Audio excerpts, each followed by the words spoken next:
Hello friends, let us now learn some previous year questions in biochemistry. Which of the following is rapid source of energy by resynthesizing ATP for exercising muscles? Okay, for exercising muscles, what is the rapid source of energy for resynthesizing ATP? See, rapid source of energy is actually phosphocreatinine. Phosphocreatinine is the resynthesizing ATP for exercising muscles.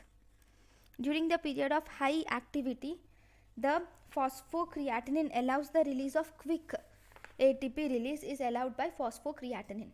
The next question.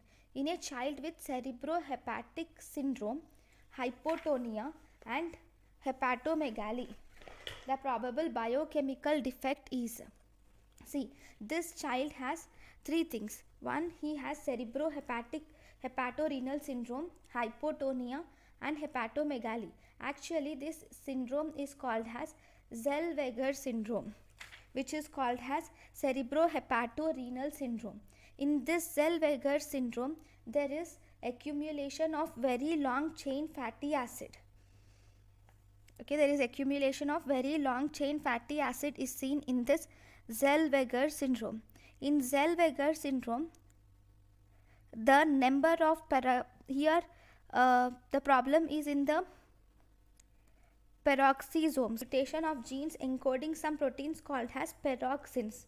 So there is a problem in the peroxisomes, and thus there is a problem in metabolism of very long chain fatty acids, thus resulting in accumulation of very long chain fatty acids in the different parts of the body, leading to the cerebrohepatorenal syndrome.